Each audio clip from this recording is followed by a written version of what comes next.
O salão estava decorado com flores brancas, orquídeas em cascata, tons neutros e elegantes como os que eu sempre imaginei.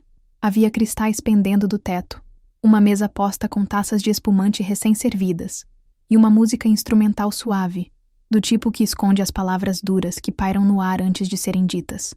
Eu ainda estava com o buquê nas mãos quando senti que aquela cerimônia não era um rito de celebração, mas um palco. E eu não era a noiva, eu era o alvo. Quando subi ao altar, com passos firmes e compostos, como alguém que ensaiou não para o casamento, mas para o campo de batalha, vi no olhar do meu pai a mesma expressão que me acompanhou por toda a infância. Desprezo. Não era nervosismo de pai emocionado. Era julgamento puro, como se estivesse esperando apenas o momento certo para disparar o que segurava desde que chegou. Minha mãe, de vestido vinho escuro, sentada logo atrás dele, tinha um olhar que misturava constrangimento com superioridade, como se dissesse a si mesma: vamos ter que passar por isso, então que pelo menos sirva para ensiná-la uma lição. Era meu casamento, mas eles se comportavam como se estivessem em um tribunal. E eu, a acusada. O noivo apertou minha mão com gentileza, talvez percebendo a rigidez nos meus ombros, talvez apenas por educação. Quando o cerimonialista pediu para que os pais dissessem algumas palavras, houve um silêncio. Um que durou segundos demais. Meu pai pigarreou, levantou-se devagar e ajeitou a lapela do terno como quem está prestes a receber uma medalha. Não dar um discurso para a filha. Caminhou até o microfone, ajeitou-o como quem afia a ponta da espada e começou com um sorriso que eu reconheci de longe. Era o sorriso cínico de quem vai dizer algo cruel e já decidiu não se arrepender. Boa noite a todos. Para quem não me conhece, sou o pai da noiva, ou pelo menos, da pessoa que hoje ocupa esse papel. Algumas pessoas riram, sem saber se era uma piada. Outras murmuraram. Eu permaneci imóvel. Ele continuou. Luciana sempre foi difícil. Sempre teve essa mania de querer ser diferente. Nunca quis seguir os passos da família. Nunca nos deu o orgulho que esperávamos. E hoje, sinceramente, ver isso aqui, essa cerimônia, é no mínimo curioso, porque nós esperávamos mais. Uma filha que nos representasse melhor, que nos enchesse de orgulho. Mas, enfim, cada um faz o que pode. Ele terminou o discurso com um falso brinde, erguendo uma taça invisível, e voltou para o seu lugar sob aplausos constrangidos e silêncio sepulcral da maioria. Minha mãe não aplaudiu, mas se inclinou para o lado e sussurrou, como quem derrama veneno gota a gota: você nunca dará orgulho a ninguém. Eu apenas inspirei, segurei o ar e assenti, como quem escuta a sentença e aguarda o momento certo para recorrer. A cerimônia prosseguiu com uma energia gélida. As pessoas riam menos, olhavam para mim com um misto de pena e desconforto. Eu mantinha o sorriso protocolar, não por fraqueza, mas por disciplina. Eu aprendi a guardar lágrimas para quando elas fossem armas, e não fraquezas. Aprendi a não devolver agressões com gritos, mas com presença. Era o meu dia, mas eles queriam que fosse o dia deles. O dia em que me rebaixariam mais uma vez, só que desta vez diante de todos. O que eles não sabiam, e essa era a parte que me fazia manter a postura, era que aquele seria também o último dia em que poderiam me humilhar impunemente. Porque o que viria a seguir não estava nos planos deles, nem no cronograma do cerimonial. Estava em outra agenda, uma que eu mesma carregava no bolso interno do meu vestido, costurado à mão, com um tecido que parecia seda, mas era blindado por anos de silêncio. Naquele momento, quando minha mãe cruzou os braços e meu pai se serviu de mais uma dose de arrogância líquida, eu já sabia o que viria. E eles não. Eu não era mais a filha desajeitada, a que recebia olhares de decepção por ter escolhido um caminho fora das convenções familiares. Eu não era mais aquela que ouvira por anos que não combina com esse mundo nosso, como se eu fosse um corpo estranho no próprio sangue. Eu era alguém que se reconstruiu pedra por pedra no silêncio do que nunca me disseram, e eu estava prestes a apresentar a eles a pessoa que jamais fizeram questão de conhecer. No palco que montaram para me derrubar, seria onde cairiam, não por minhas mãos, mas pelo reflexo da verdade que ignoraram por tempo demais. Enquanto as últimas palavras do celebrante ecoavam e os convidados aguardavam o início da recepção, eu permaneci ali, sem choro, sem tremor. Apenas a consciência de que aquele era o início de algo maior, e que eles, tão certos de suas certezas, estavam prestes a aprender que subestimar alguém que já aprendeu a ser ignorada é o maior erro que se pode cometer, porque o silêncio é uma armadura, e o tempo, o meu aliado. A cerimônia não havia terminado.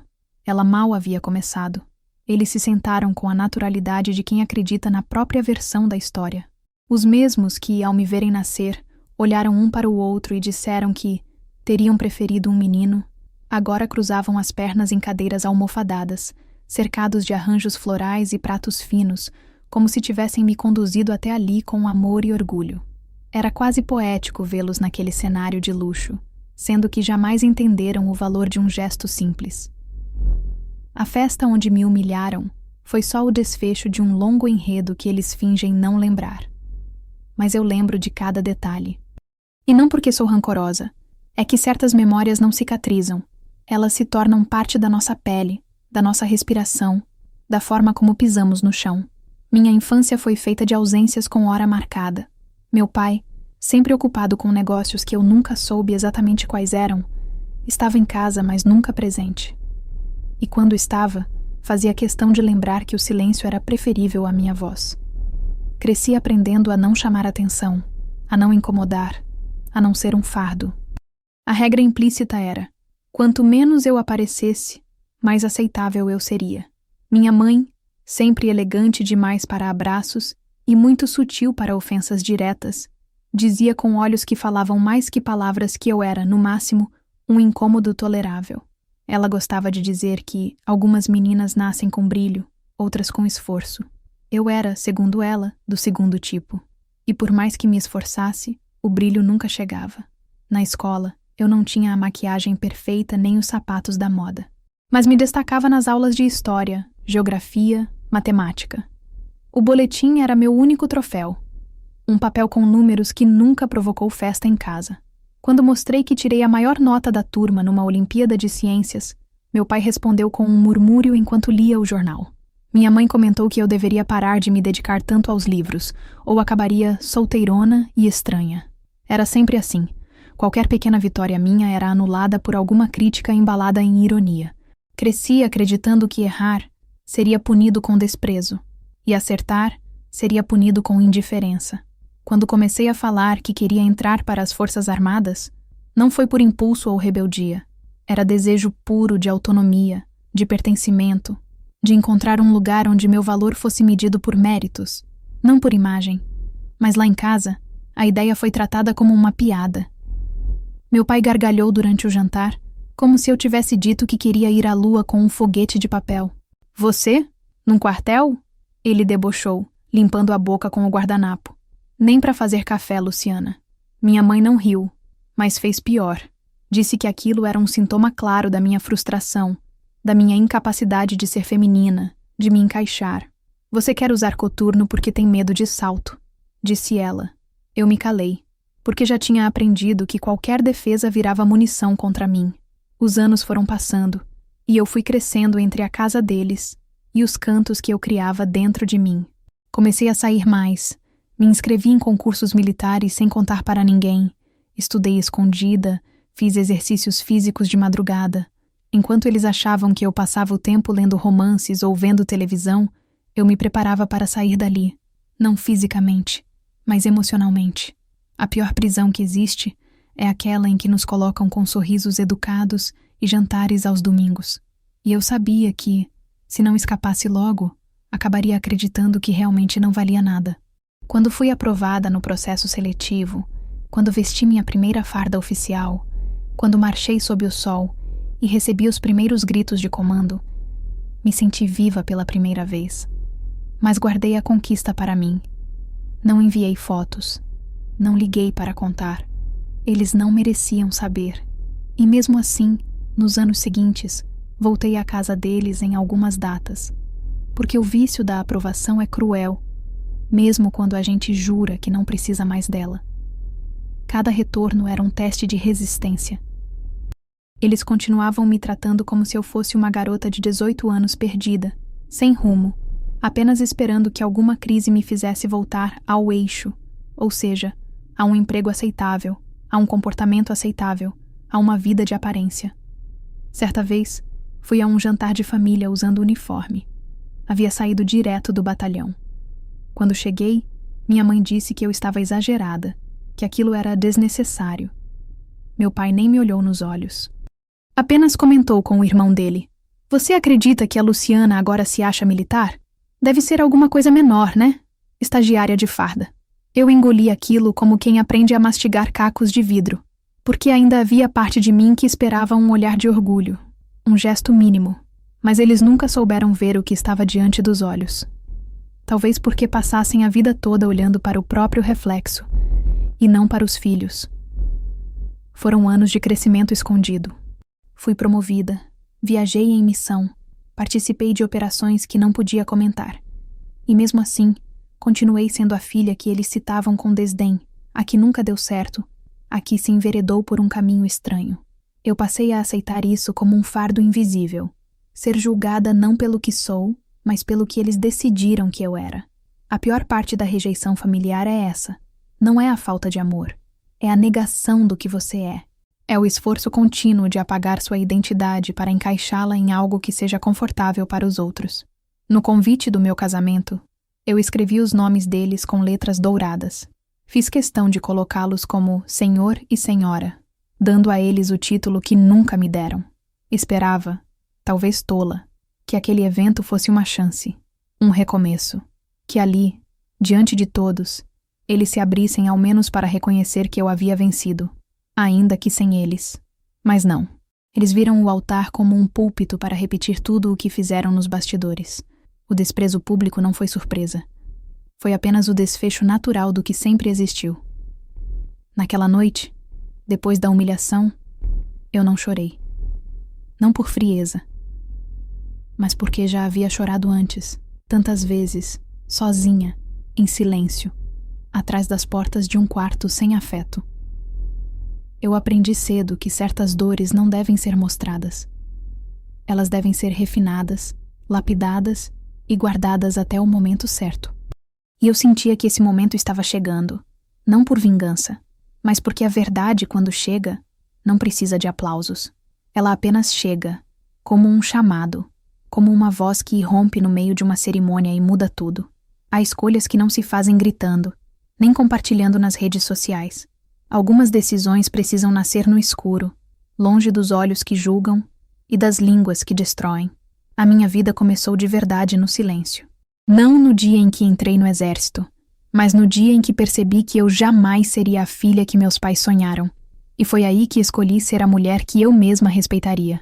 Não me lembro exatamente quando esse ponto de virada aconteceu, mas lembro da sensação de estar numa casa cheia de pessoas, e ainda assim ser invisível. Lembro do prato colocado à parte na mesa, da ausência de perguntas sinceras sobre meus planos, da forma como minha existência era tolerada, nunca celebrada. Crescer sob o teto de quem acredita que você é um erro é um tipo de solidão que ensina a andar em silêncio. Enquanto minhas primas colecionavam aplausos por casamentos bem arranjados, fotos com flores e viagens patrocinadas pelos pais, eu passava madrugadas estudando com luz baixa e pés descalços para não chamar atenção. Peguei livros emprestados com colegas, usei fones de ouvido para ouvir aulas em vídeo sem incomodar ninguém. Cada aula assistida escondida era um ato de resistência. Cada página lida com medo de alguém aparecer era uma pequena revolução. Fiz as inscrições para o concurso militar em segredo. Usei o nome da minha avó como referência de endereço para os papéis oficiais. Escondi os papéis no fundo da gaveta, debaixo das roupas velhas que minha mãe nunca tocava. A cada passo que dava, minha esperança crescia ao lado de um medo profundo. O medo de ser descoberta antes da hora. O medo de ter meus sonhos rasgados por quem se sentia ofendido com a minha independência. Passei na primeira fase com notas altas. Fui para a segunda, depois para a terceira. Na última etapa, o teste físico, fui reprovada na primeira tentativa por 2 segundos de diferença na corrida. Chorei sozinha em um banheiro público, com o rosto molhado e a garganta travada. Mas decidi tentar de novo. E tentei. Treinei em silêncio, corri na chuva, Fiz flexões com o corpo dolorido. Passei a segunda tentativa com folga. Fui aprovada. E ninguém na minha casa ficou sabendo, porque aquilo ainda era meu. Só meu. Era o que me restava de identidade intacta. Fui chamada para o curso de formação e disse à minha mãe que tinha conseguido um estágio administrativo em outra cidade. Ela respondeu com um aceno vago e nenhuma pergunta. Meu pai não disse nada. Só comentou como quem dá um veredito. Pelo menos vai sair da aba. Quando cheguei no alojamento da escola de formação, dormi na primeira noite num colchão duro, em um quarto compartilhado, com um frio que vinha do chão. E nunca me senti tão livre. Ali, eu era uma folha em branco. Ninguém sabia de onde eu vinha, o que tinham dito sobre mim, nem quantas vezes me disseram que eu não seria nada. Eu podia ser qualquer coisa. E fui. Fui disciplinada, resiliente, dedicada. Acordava antes do toque de alvorada, treinava com os joelhos feridos, limpava o armamento com precisão, escutava os gritos dos instrutores com a cabeça erguida, não porque não doíam, mas porque eu já tinha sido treinada por palavras muito piores.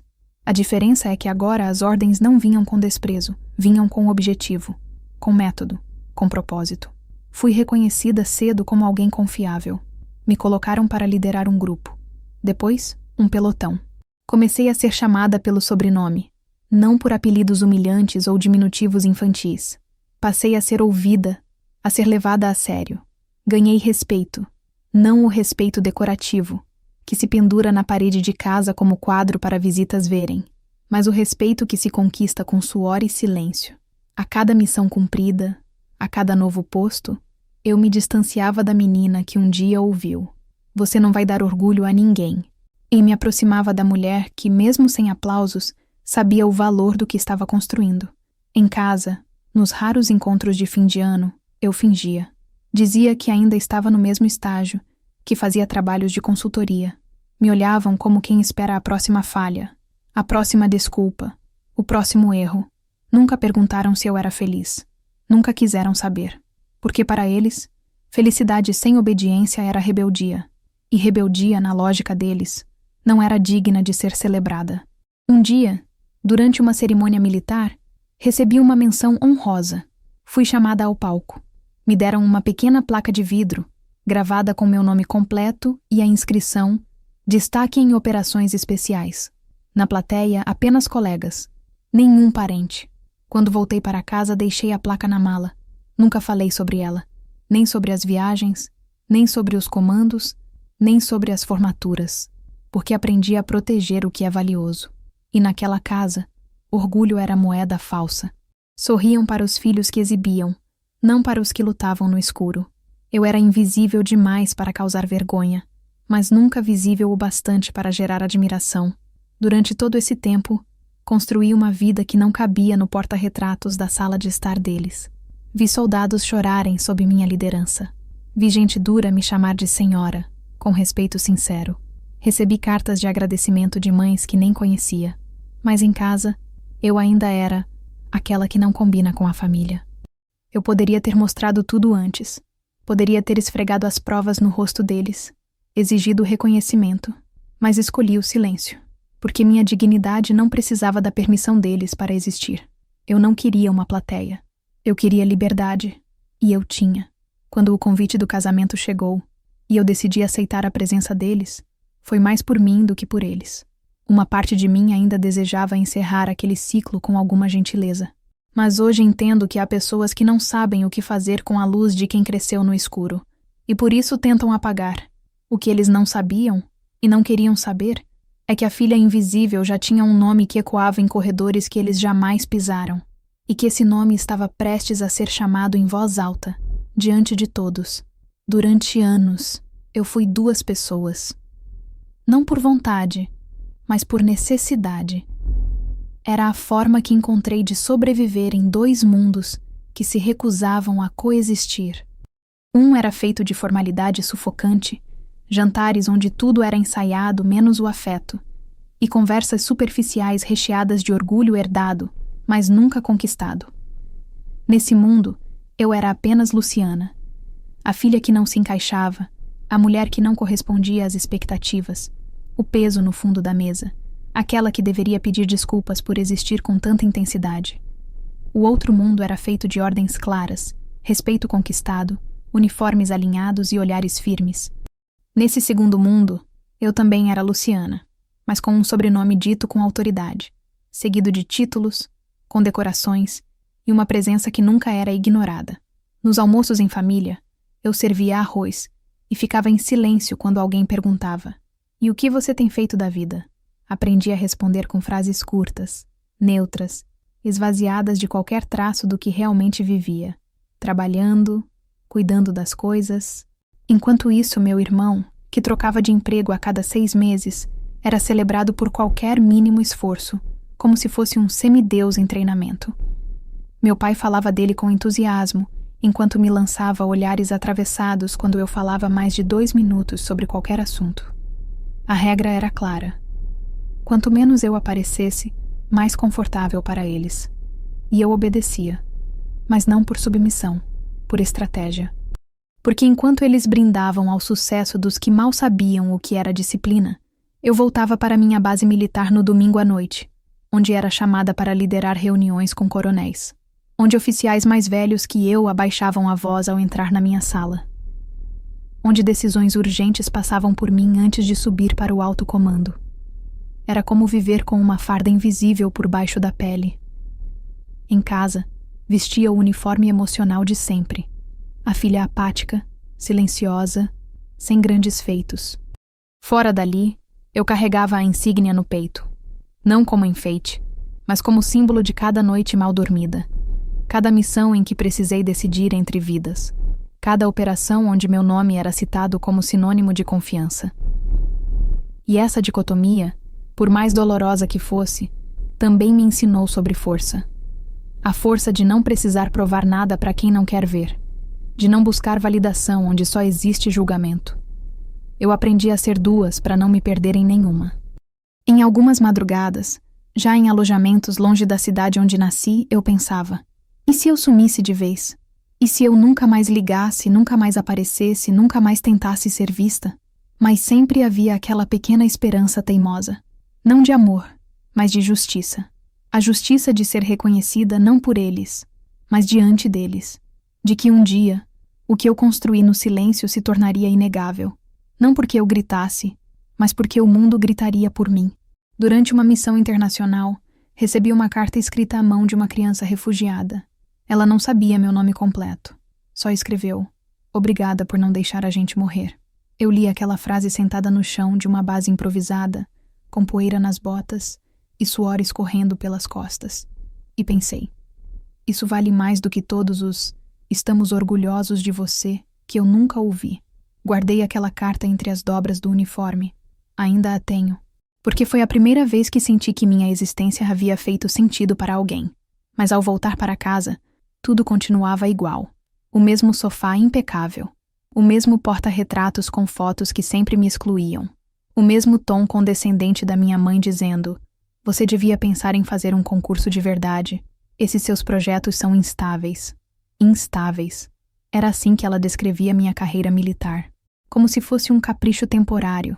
E não o que me manteve viva e inteira quando o mundo tentou me apagar. O mais curioso era que mesmo quando eu deixava escapar pequenas pistas, uma foto com colegas uniformizados, uma menção sobre viagens a trabalho, eles reagiam com frieza, fingiam não ouvir, mudavam de assunto, ou jogavam alguma frase cortante do tipo: "Tem certeza de que esse ambiente é para você? Parece tão pesado." Nunca era sobre mim. Era sobre o desconforto deles em admitir que estavam errados. Que a filha que consideravam um erro estava construindo algo sólido, longe dos olhos deles.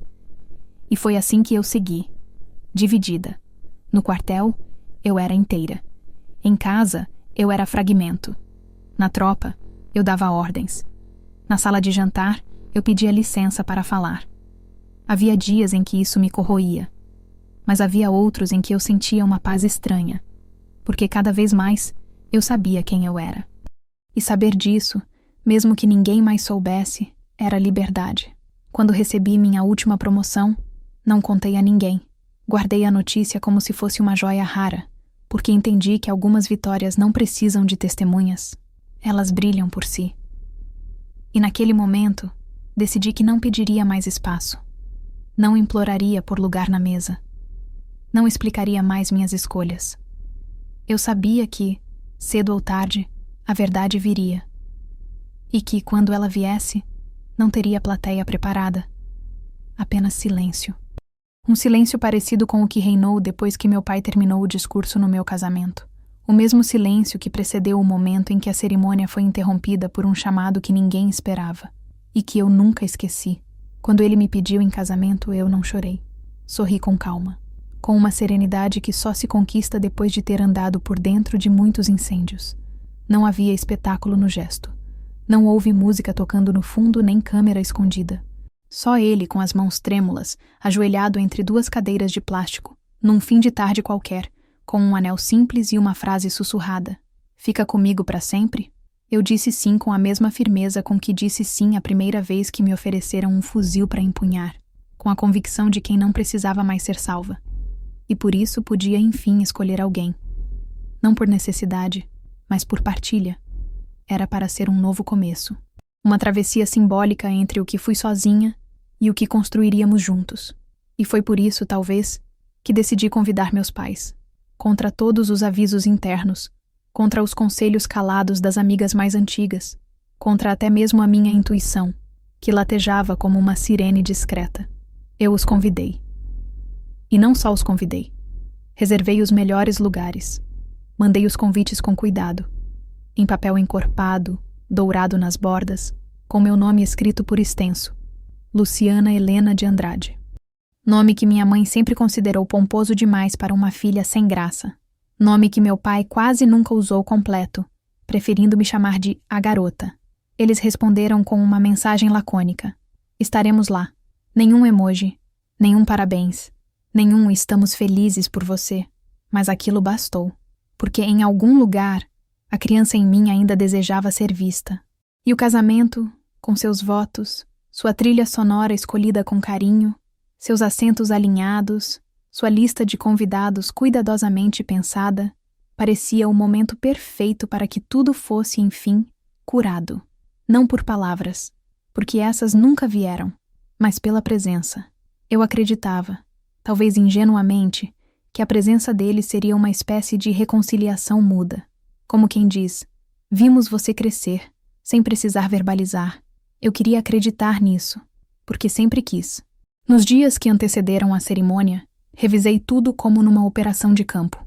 A lista de entrada dos convidados, a disposição das cadeiras, os lugares com o nome de cada familiar, os cartões de agradecimento, tudo meticulosamente calculado.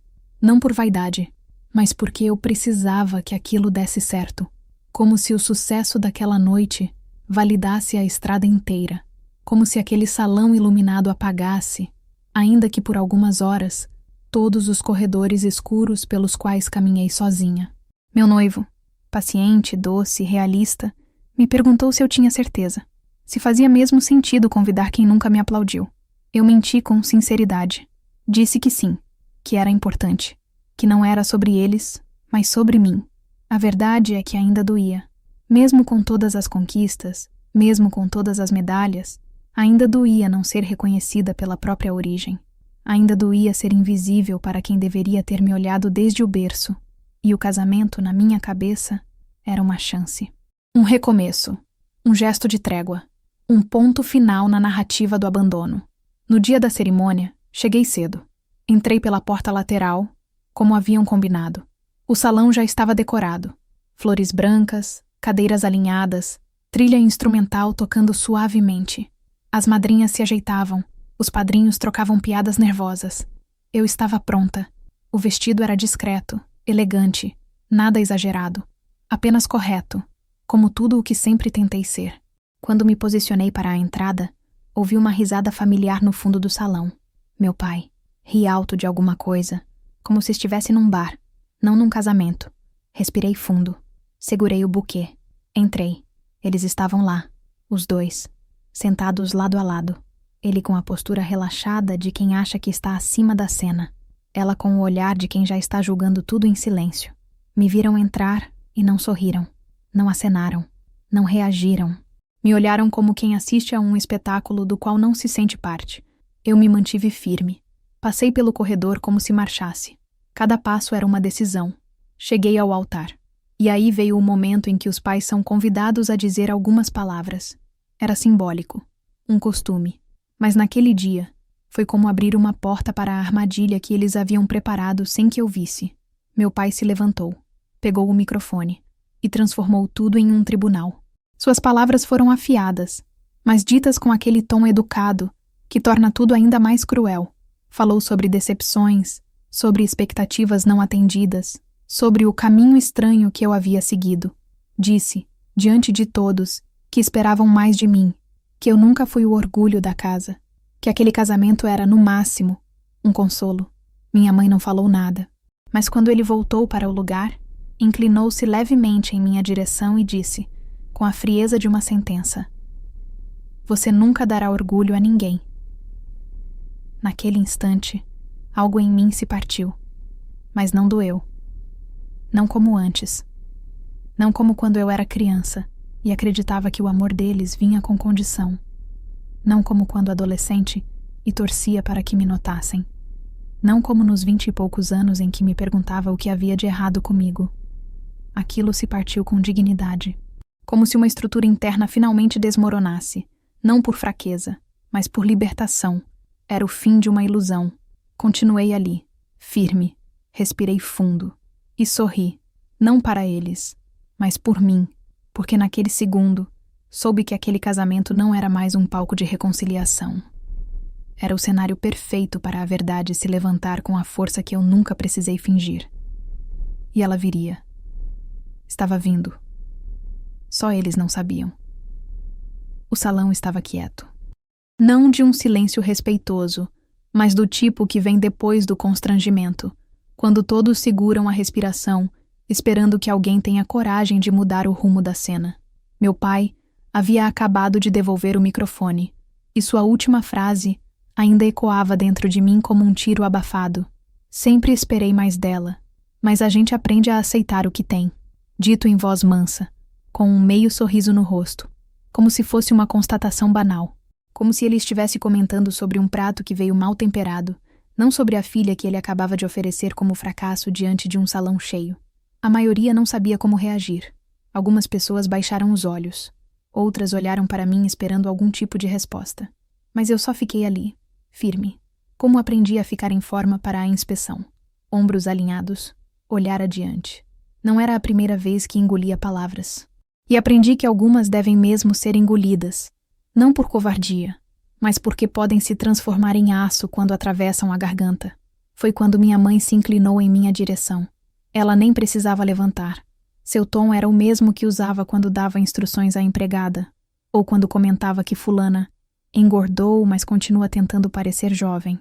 Era uma voz seca, sem emoção, como quem pronuncia o tempo de um dia nublado. E então, ela disse: "Você nunca dará orgulho a ninguém." Não foi gritado, não foi teatral, mas foi definitivo. Aquela frase não parecia ter sido inventada na hora. Era antiga. Vivia nela havia anos, esperando apenas o momento certo para sair. E ela escolheu justamente o instante em que todos ainda estavam digerindo a humilhação pública que meu pai havia me oferecido. A frase dela não foi um tapa. Foi um ponto final. Naquele momento, o tempo desacelerou. Lembro do som da orquestra instrumental parando por um segundo. Lembro da mão do meu noivo pousando levemente sobre a minha, hesitante, como se perguntasse em silêncio: "Você quer ir embora?" Lembro de ver minha avó paterna se mexer na cadeira, desconfortável, olhando para o chão como se tivesse visto uma rachadura ali. Lembro de respirar fundo, uma única vez, e sorrir. Foi ali que percebi, com uma clareza quase fria, que a mulher que me pariu não fazia ideia de quem eu era. Que o homem que me criou havia passado a vida tentando me moldar em um tipo que nunca existiu. Que eu, a mulher diante deles, de vestido branco, coluna ereta e passado íntegro, já não esperava nada deles, e por isso era livre. Eles achavam que aquela frase era o golpe final, que nunca dará orgulho a ninguém, me desmontaria. Mas o que eles não sabiam era que aquele orgulho que eles tanto exigiam, eu já dava. Só que não para eles. Eu o entregava a cada soldado que me seguia sem hesitar. A cada civil resgatado sob minha ordem, a cada ficha limpa que levei comigo em anos de serviço, a cada vez que disse sim, senhora, a uma superior, e depois ouvi o mesmo sim, senhora, de quem aprendeu a confiar em mim. Minha mãe disse aquilo acreditando estar me enterrando, mas só me libertou, porque foi a última vez que precisei me importar com o que ela pensava. Não me lembro exatamente se respondi algo. Talvez não. Acho que só a olhei. Um olhar longo, silencioso, direto. E naquele olhar havia tudo o que ela nunca quis ver. A mulher inteira que eu me tornei sem ela. E então eu virei o rosto devagar, voltando meu olhar para a frente, como um soldado voltando à posição de sentido depois de uma missão completa. O celebrante, desconfortável, tentou retomar a cerimônia. Mas o clima já estava cortado. A energia estava suspensa. Era como se um míssil tivesse atravessado o teto e congelado o ar. O noivo me olhava com carinho, mas com preocupação. Ele conhecia meu silêncio e sabia que aquele não era o silêncio da dor, era o do cálculo, da disciplina, do momento exato antes da contraofensiva. E eu sabia que não precisava levantar a voz, não precisava me explicar. A resposta viria, e ela não seria anunciada, seria ouvida. Na minha mente, comecei a organizar tudo. A cronologia, os anos de desprezo, as pequenas palavras que me diminuíram, os sorrisos fingidos em reuniões familiares, os olhares atravessados quando cheguei com roupas simples demais ou estranhas demais.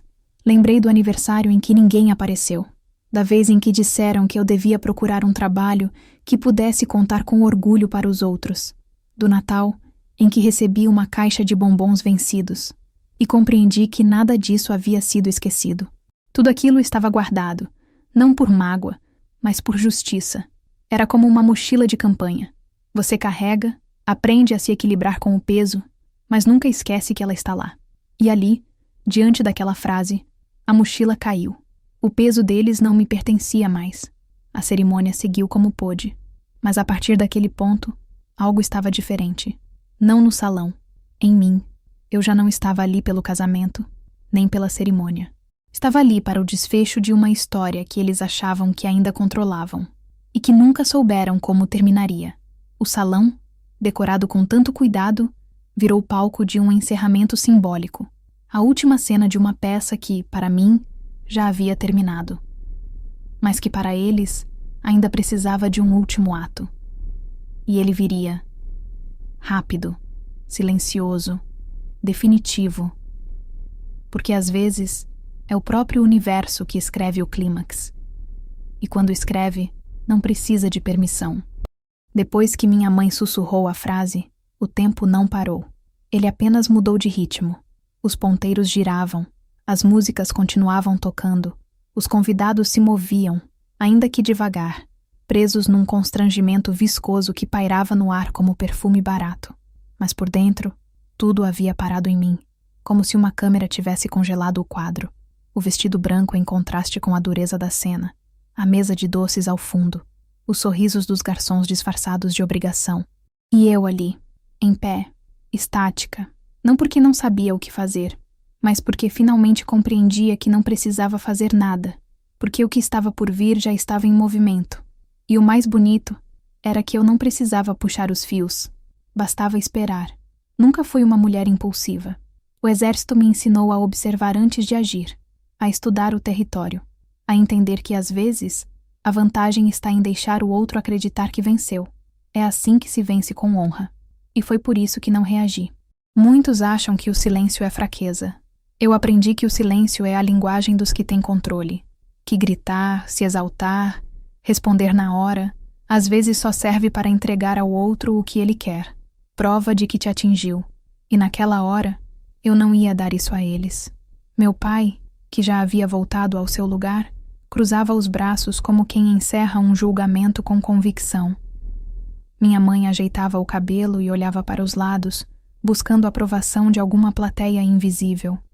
Eles achavam que haviam vencido, que tinham feito de novo, mas não perceberam que algo havia mudado. Eu não estava mais tentando agradar. Eu não estava mais tentando caber. Eu estava apenas de pé, firme, com a postura que aprendi a manter durante as longas cerimônias militares. com a respiração medida e o olhar que atravessa quem tenta diminuir. Do meu lado, meu noivo segurava minha mão com mais firmeza. Não me perguntava nada, mas apertava levemente os dedos, num gesto de quem sabe. Está tudo sob controle. Ele sabia o que viria. Talvez não os detalhes, mas sabia que, por trás do meu silêncio, havia uma história que ainda não havia sido revelada, e que quando viesse, não haveria como ignorá-la.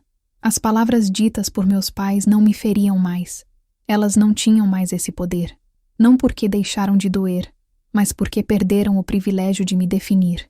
Elas ecoavam como sons de um passado já vencido, como rádios velhas tocando ao fundo. Eu estava ali por inteiro, mas já não estava mais ali por eles. E isso talvez fosse o maior rompimento. A cerimônia avançou de forma mecânica. O celebrante se esforçava para seguir o protocolo, como quem guia um navio por águas turbulentas, sem saber onde está o rochedo. Os convidados sussurravam entre si, sem saber se comentavam o constrangimento ou fingiam que tudo estava normal. Eu apenas observava e aguardava, porque eu sabia o que eles não sabiam, que uma cerimônia pode ser interrompida por um chamado, e que esse chamado estava próximo. A missão que eu havia deixado sob aviso estava ativa. Meus superiores sabiam onde eu estaria, e sabiam, como eu, que em determinadas situações, o protocolo pessoal se curva à prioridade nacional. Quando aceitei o casamento naquela data, foi com a consciência de que havia um risco. O risco de ser acionada. E eu disse a mim mesma que, se fosse, não hesitaria. Não esconderia. Não fugiria. Eu sabia o que isso significaria ali, no meio daquela sala, diante de todos. Sabia o impacto, mas não por vaidade. Era apenas a verdade vindo cobrar sua vez. Foi então que comecei a notar os olhares se virando para a porta. Um murmúrio se espalhou, passos firmes se aproximando. Um dos cerimonialistas olhou em direção à entrada e empalideceu, como quem recebe uma informação que não cabe ali. Alguns se levantaram, outros se ajeitaram nas cadeiras. E eu apenas fiquei imóvel, com um sorriso discreto, porque eu sabia. A porta dupla do salão se abriu. 3 figuras entraram, 2 oficiais fardados e uma mulher civil com crachá e postura institucional. Eles caminharam com precisão até o altar. O salão, que até então se esforçava para manter a aparência de festa, silenciou completamente. Era como se o tempo tivesse parado de novo, mas dessa vez não era em mim, era em todos. O oficial mais velho parou a poucos passos de mim, levantou o queixo, olhou em volta com firmeza e disse, em tom alto, audível, direto: General Luciana, precisamos da senhora agora. Foi como se o teto tivesse caído sem fazer barulho. Meu pai, que até então parecia um juiz, empalideceu. Olhou para mim como se visse pela primeira vez a filha que nunca quis conhecer. Minha mãe levou a mão ao peito. O salão, inteiro, congelou. E naquele instante, eu respirei fundo, porque era ali que terminava o silêncio. E o mundo ouvia, enfim, o nome que eles tanto ignoraram. A voz do oficial cortou o ar como um comando em meio ao caos. Não foi agressiva, tampouco exaltada. Foi dita com a clareza precisa de quem está acostumado a ser ouvido apenas uma vez. E naquele momento, cada sílaba reverberou como um terremoto sutil, não por volume, mas por significado. General Luciana, precisamos da senhora agora. O salão inteiro silenciou, mas o silêncio não era o mesmo de antes. Não era constrangido, nem ansioso. Era reverente. Era o silêncio que precede a revelação. Meu nome completo, dito com patente e urgência, atravessou cada canto daquela sala como uma explosão sem som. Pela primeira vez, a minha identidade não precisou ser explicada. Ela apenas chegou, e quando chegou, desfez todas as versões erradas que haviam contado sobre mim. Aquelas palavras não exigiam aplauso, nem surpresa, apenas presença. E presença era o que eu sabia oferecer. Minha primeira reação não foi de choque, não foi de dúvida, foi de leveza. Leveza porque, enfim, a verdade se apresentava sozinha. Porque tudo o que eu guardei em silêncio durante anos agora estava diante de todos, sem necessidade de defesa. Meu nome, aquele mesmo que minha mãe dizia longo demais, estava agora estampado no ar, com o peso de uma patente que ninguém ali podia ignorar. Senti os olhares se voltarem para mim com uma mistura de espanto e vergonha alheia. Alguns convidados trocaram sussurros curtos. Outros apenas me olhavam, como se subitamente tivessem que reorganizar tudo o que achavam que sabiam sobre aquela mulher em pé diante do altar. Meu pai afundou na cadeira. Literalmente. Suas costas perderam a rigidez. Os ombros se curvaram. O olhar antes soberbo agora tremia entre a incredulidade e o pânico. Tentou falar algo, mas parou. Talvez porque nenhuma frase lhe pareceu adequada. Talvez porque, pela primeira vez, percebeu que a filha que ele sempre julgou pequena agora era maior que qualquer opinião que ele pudesse dar. Minha mãe, por outro lado, não disse nada. Apenas me olhou, mas o olhar era outro. Já não havia julgamento. Não havia superioridade. Havia espanto. Um espanto calado, ferido, quase infantil, como quem foi pega em flagrante por uma mentira que cultivou durante tempo demais. Ela me olhava como quem finalmente vê um quadro que sempre esteve na parede, mas nunca prestou atenção. E agora o quadro falava. Dei um passo à frente. Meus saltos tocaram o chão com a firmeza de quem sabe exatamente onde pisa. Caminhei em direção ao oficial com postura ereta, respiração controlada. Cada passo era mais do que deslocamento físico. Era símbolo. A travessia definitiva entre a mulher ignorada e a autoridade inquestionável. Sim, senhor. Respondi. Qual a situação? Ele se inclinou levemente e respondeu em tom discreto, mas ainda audível para quem estivesse próximo. Há um deslocamento de prioridade no setor logístico da operação do interior. Solicitam sua presença para mediação e despacho. Assenti com a cabeça. Estou pronta. Nesse momento voltei os olhos para meu noivo. Ele apenas sorriu. Um sorriso pequeno, mas cheio de compreensão. Ele sabia. Sempre soube. E o que vivíamos ali era apenas o momento em que o mundo inteiro era obrigado a enxergar o que ele já via desde o início. Tirei o buquê das mãos com calma e o entreguei a ele. Não disse nenhuma frase dramática. Apenas, volto ainda hoje. E ele respondeu com a tranquilidade de quem não se surpreende com a mulher que tem ao lado. Estaremos aqui. O oficial estendeu o braço em sinal de respeito e me conduziu até a saída. Os convidados abriram caminho em silêncio. Alguns se curvavam levemente, outros apenas observavam. Vi tios que antes diziam que eu precisava de um rumo, abaixando os olhos. Vi colegas de infância com os olhos arregalados. Vi pessoas que nunca notaram minha presença se colocarem para o lado, como se eu carregasse algo que não sabiam nomear. E de fato, eu carregava. Carregava o peso da dignidade que sobreviveu a uma vida inteira de apagamentos. Quando cheguei à porta do salão, olhei por um segundo para trás. Não em busca de validação, mas como um gesto simbólico de encerramento. Meus pais ainda estavam sentados. Meu pai, agora com o queixo apoiado sobre as mãos, olhando fixamente para o chão. Minha mãe, com o olhar fixo no ponto exato por onde eu havia passado. Nenhum dos dois disse nada. Nenhum dos dois teve coragem de se levantar. E ali eu soube. Eles entenderam. Finalmente. A porta se fechou atrás de mim com um clique seco. E ao cruzá-la, não me senti indo embora do meu casamento. Me senti atravessando um marco. Uma fronteira simbólica entre o que fui obrigada a aceitar e o que escolhi ser. Entre o que me deram e o que conquistei. Entre o que quiseram que eu fosse e o que realmente sou. E pela primeira vez, soube que nunca mais precisaria explicar nada para ninguém.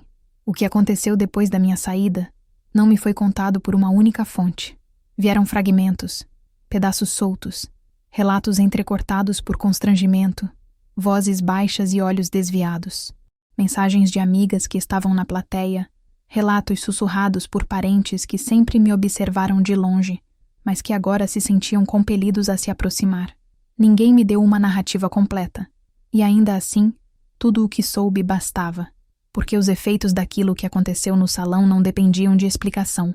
Eles estavam escritos nos rostos que ficaram para trás, gravados em cada segundo de silêncio que se instalou após aquele chamado. Disseram que minha mãe ficou imóvel. Não piscava. Não tocava o copo à sua frente. Algumas pessoas tentaram puxar assunto, mudar o clima, mas ela não respondeu. Apenas mantinha os olhos fixos no corredor por onde eu havia saído. Uma prima me disse que, em certo momento, ela soltou o guardanapo que segurava entre os dedos, e ele caiu no chão, como se tivesse 10 quilos. Não era tristeza, não era remorso. Era o colapso lento de uma certeza que ela carregava há anos, a de que eu jamais chegaria a lugar algum, e que o pouco de dignidade que ela me concedia era mais do que eu merecia.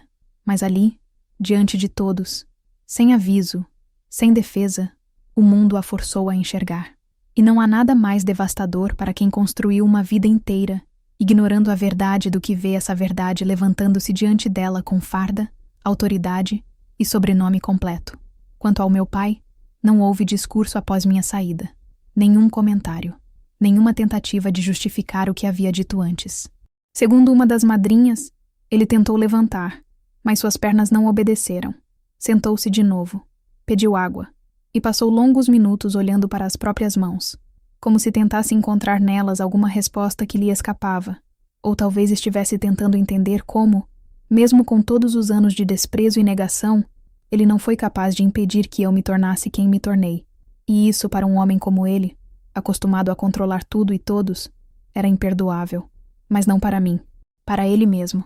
A cerimônia continuou, mas com um buraco invisível no centro. A festa perdeu o tom de celebração. Havia música, sim. Comida também. Mas faltava chão. O que antes era um evento social passou a ser apenas um espaço ocupado por gente que não sabia o que dizer. O casal que se casava, eu e meu noivo, já não estava mais ali. E os convidados, ainda que presentes fisicamente, já não tinham o que comentar sem cair na armadilha de se expor. Porque qualquer tentativa de elogiar a mim seria uma crítica aos meus pais. E qualquer tentativa de defender meus pais agora soaria como um insulto à própria verdade que todos haviam presenciado. A neutralidade se tornara impossível. Alguns tios mais velhos, os mesmos que antes me chamavam de Lucianinha, como quem tolera uma criança atrapalhada, agora evitavam pronunciar meu nome. Disseram que um deles chegou a comentar. A gente achava que ela era só reservada. Ninguém sabia que era uma general. A frase morreu na garganta, porque não havia como continuar sem encarar o erro coletivo. O silêncio, que antes me cercava como sombra, agora os envolvia como consequência. E esse era o verdadeiro poder daquilo tudo. Não precisei gritar, nem me justificar, nem rebater. Não houve monólogo dramático, nem revanche. Houve apenas o som das minhas botas saindo do salão, acompanhadas por 2 oficiais, e o eco do meu nome sendo chamado com patente e respeito. O resto foi feito por eles, pela ausência de reação, pela paralisia diante da verdade. Horas depois, já de volta à base, sentada em meu gabinete, ainda com o vestido de noiva por baixo da farda, recebi mensagens no celular. Algumas eu ignorei, outras li com atenção clínica. Havia mensagens de conhecidos que disseram estar orgulhosos, de pessoas que sempre me trataram como figura decorativa nos jantares e agora me chamavam de exemplo de superação. Li todas em silêncio. Não respondi nenhuma. Porque elogios tardios não apagam silêncios antigos, mas havia uma mensagem em especial, de um número conhecido. Era curta. Vinha da minha mãe. Apenas uma linha. Você podia ter nos contado. Eu li e fiquei imóvel por alguns segundos. Depois, desliguei o celular, porque naquela frase havia tudo que eu já esperava. O foco deslocado, a culpa disfarçada, a tentativa de transferir a vergonha para mim. Não havia pedido de desculpas. Não havia admissão. Havia apenas a constatação de quem percebeu que perdeu algo. Mas não o orgulho, a narrativa. E meu pai, 3 dias depois, soube que ele havia procurado um jornalista da família para tentar explicar o ocorrido. Segundo disseram, queria fazer parecer que tudo havia sido combinado, que eu fazia parte de algum protocolo simbólico que incluía aquele chamado em plena cerimônia. O jornalista, um homem que cresceu comigo, viu minha trajetória desde longe, recusou o pedido. Disse apenas: a verdade já foi dita, não há mais o que inventar. E então, meu pai silenciou. E foi aí que percebi. O silêncio que agora vinha deles era diferente. Não era mais o silêncio do desprezo. Era o silêncio da derrota. Daquele tipo de derrota que não precisa de palavras para se anunciar, porque é sentida na carne, no orgulho ferido, na incapacidade de continuar fingindo. E essa derrota não se comemora, se contempla. Na semana seguinte, recebi um envelope sem remetente, com minha letra materna na frente. Dentro, uma foto antiga. Eu com uns 6 anos, em pé ao lado da árvore de Natal, com um presente na mão e o olhar tímido. Atrás, escrito à caneta: "Você era bonita e forte." Só isso. Nada mais. Guardei a foto. Não porque significasse perdão, mas porque era, pela primeira vez, um gesto que não vinha travestido de crítica. E talvez isso fosse o máximo que eles seriam capazes de oferecer. Mas naquele ponto da história, eu já não precisava mais de ofertas. A paz que eu buscava não dependia deles. E era exatamente isso que os fazia tremer. Porque eu finalmente deixei de pedir licença para existir. Não houve discurso de encerramento. Não houve vídeo editado, nem retrospectiva com trilha emocional. O que ficou depois do casamento não foi uma lembrança doce, e tampouco um trauma. Foi uma espécie de silêncio completo, como aquele que reina depois de uma tempestade que ninguém achava que viria, mas que arrumou tudo que estava fora do lugar. E mesmo que algumas coisas tenham voado com o vento, o que sobrou era mais limpo, mais verdadeiro. Eu voltei à base naquela mesma noite. Tirei a farda com calma, pendurei o vestido no armário e me sentei diante do espelho. Não havia lágrimas, nem raiva, nem o cansaço que tantos esperavam que viesse. Havia apenas uma mulher me olhando de volta com um tipo de paz que só se sente quando se para de carregar o que nunca foi nosso. E eu tinha deixado tudo lá, naquele salão, na cadeira onde meu pai se calou, no guardanapo que minha mãe deixou cair. Nos dias seguintes, minha história se espalhou sem que eu dissesse uma palavra. Não porque eu contei, mas porque os outros, pela primeira vez, contaram. Algumas madrinhas postaram fotos do momento em que os oficiais me chamaram. Outros tentaram apagar as imagens, especialmente aqueles que antes zombavam de mim e agora não sabiam como se explicar. Mas não adiantava. A verdade não precisava de viral. Ela já estava onde sempre deveria ter estado, no lugar da dúvida que deixei de habitar. Recebi convites para entrevistas, podcasts, reportagens. Recusei todos, não por arrogância, mas porque minha história não era entretenimento. Era minha, e já tinha cumprido seu papel. Eu não precisava dar depoimentos para que acreditassem em mim. A verdade já tinha falado por si, e falado alto. Com o tempo, começaram a me chamar de exemplo. Algumas jovens militares me escreveram dizendo que mostraram o vídeo do meu chamado para suas mães, para provar que era possível. Vi meu nome em grupos de apoio a mulheres em carreiras de comando, estampado em frases como: "Você não precisa gritar para ser ouvida. Você só precisa permanecer." Li isso com um sorriso, porque era verdade. E meus pais não vieram me procurar, não pediram desculpas, não enviaram carta. O silêncio deles continuou, mas agora era outro. Era o silêncio de quem sabe que se falou demais quando devia ter escutado, de quem jogou todas as fichas na certeza de que eu não era ninguém, e perdeu, não apenas uma aposta, mas a chance de ter me conhecido. Uma vez, minha mãe apareceu no portão da base. Não passou da guarita. Pediu para deixar um envelope. Nele, havia uma carta breve. "Você venceu, mas ainda não sei como conversar com você." Eu li, respirei fundo e guardei. Não respondi, porque eu já tinha conversado com ela, a vida inteira, em silêncio, e ela nunca escutou. Meu pai nunca mandou nada, mas uma tia contou que ele passou a se referir a mim como a filha que seguiu carreira. Era o máximo de admissão que ele seria capaz de oferecer. E isso bastava. Continuei minha vida com a mesma disciplina de sempre. Missões, viagens, comandos. Casei em cartório, só eu e meu noivo. Depois, um almoço discreto, sem discursos, sem figurantes. Apenas gente que sabia que presença é mais do que comparecer. É olhar e ver. É ouvir o que nunca foi dito em voz alta. Com o tempo, fui reformada. A carreira ativa deu lugar a outro tipo de missão. Mentorias, projetos sociais com jovens em situação de abandono, mulheres em fuga de abusos. Um dia, durante uma palestra, uma menina levantou a mão e perguntou: "Quando a senhora soube que era forte?" E eu respondi sem pensar: "Quando parei de tentar provar que merecia amor." O salão aplaudiu. Mas o que me emocionou não foi o aplauso. Foi o silêncio que veio depois. O mesmo silêncio que agora eu sabia reconhecer. O silêncio que diz: "Entendi." Um tempo depois, recebi um convite para um evento militar de alto escalão. Eu seria homenageada como símbolo de liderança feminina. Aceitei. Fui. Cheguei com um vestido azul marinho, cabelos presos, postura intacta. Quando anunciaram meu nome, o público se levantou. Não porque me conheciam, mas porque reconheciam o que minha história representava.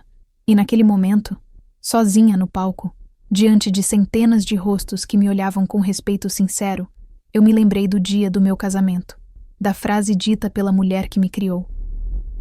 Você nunca dará orgulho a ninguém. E percebi, com um alívio quase triste, que ela estava certa. Eu nunca dei orgulho a ninguém, porque o que eu construí foi maior do que orgulho. Foi presença, foi verdade, foi legado. E isso ninguém pode tirar.